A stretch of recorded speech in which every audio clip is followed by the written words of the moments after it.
ಕನ್ಯಾ ರಾಶಿ, ನಿಮ್ಮ ಒಂದು ಫುಲ್ ಮೂನ್ ಎನರ್ಜೀಸ್ ಯಾವ ತರ ಇದೆ, ಏನೆಲ್ಲ ಎಕ್ಸ್ಪೆಕ್ಟ್ ಮಾಡಬಹುದು ಕನ್ಯಾ ರಾಶಿಯವರು ನೋಡೋಣ. ಕನ್ಯಾ ರಾಶಿಗೆ ನೋಡೋದಾದ್ರೆ ಒಂದ್ ರೀತಿ ಡುವೆಲ್ ಮೆಂಟಾಲಿಟಿ. ಸೊ ನಿಮ್ಮ ಕಣ್ಮುಂದೆ ಎರಡು ಆಪ್ಷನ್ಸ್ ಇರುತ್ತೆ. ಸೊ ಯಾವುದೇ ಒಂದು ವಿಚಾರ ತಗೊಳ್ಳಿ, ಇದ್ ಮಾಡ್ಲಾ ಅಥವಾ ಈ ಕೆಲಸ ಮಾಡಿದ್ರೆ ಚೆನ್ನಾಗಿರುತ್ತಾ. ಸೊ ಈ ತರ ಬಹಳಷ್ಟು ಕನ್ಫ್ಯೂಷನ್ ನಿಮ್ಮ ಮೈಂಡ್ ಅಲ್ಲೇ ನಿಮ್ಗೆ ಗೊತ್ತಿಲ್ಲದೆ ಇರೋ ಹಂಗೆ ಸಾಕಷ್ಟು ಯುದ್ಧ ಅಂತಕ್ಕಂಥದ್ದು ನಡೆಯುತ್ತೆ between the positive and the negative ಅಂತ. ಓಕೆ, ಸೊ ಹಾಗಾಗಿ ನಿಮ್ಮ ಮನಸ್ಸಿಗೆ ಏನು ಗೋಚಾರ ಆಗುತ್ತೆ, ಕೆಲವೊಮ್ಮೆ ಏನಾಗುತ್ತೆ ಯೂನಿವರ್ಸ್ ಕಡೆಯಿಂದ ನಮಗೆ ಕೆಲವೊಂದು ಮೆಸೇಜಸ್ ಅಂತಕ್ಕಂಥದ್ದು ಗೋಚಾರ ಆಗ್ತಾ ಇರುತ್ತೆ, ಅಥವಾ ಏಂಜಲಿಕ್ ನಂಬರ್ಸ್ ಅಂತಾನೆ ಇರ್ಬೋದು.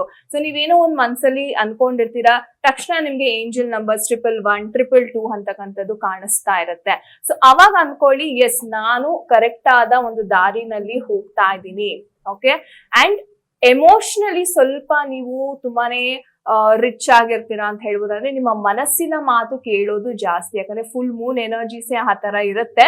ಸೊ ಏನು ಮಾಡಕ್ಕಾಗಲ್ಲ. ಬಟ್ ಏನಪ್ಪಾ ಅಂದ್ರೆ ನಿಮ್ಗೆ ಏನಾದ್ರು ಕನ್ಫ್ಯೂಷನ್ ಇತ್ತು ಅಂದ್ರೆ, ಓಕೆ ಫಾರ್ ಎಕ್ಸಾಂಪಲ್ ನಾನು ಈ ರಿಲೇಶನ್ಶಿಪ್ ಅಲ್ಲಿ ಇರ್ಬೇಕಾ ಅಥವಾ ಮೂವ್ ಆನ್ ಆಗ್ಬೇಕಾ, ಸೊ ಈ ತರ ಕನ್ಫ್ಯೂಷನ್ಸ್ ಇದ್ರೆ ನಿಮ್ಮ ಗುರುಗಳು ಅಥವಾ ನೀವು ಮೆಡಿಟೇಷನ್ ಮುಖಾಂತರ ಸಹ ಡಿವೈನ್ಗೆ ಕನೆಕ್ಟ್ ಆಗಿ ನಿಮ್ಮ ಆನ್ಸರ್ಸ್ ಅನ್ನ ನೀವು ಪಡ್ಕೋಬಹುದು. ಸೊ ಒಳ್ಳೇದಾಗ್ಲಿ ಕನ್ಯಾ ರಾಶಿ.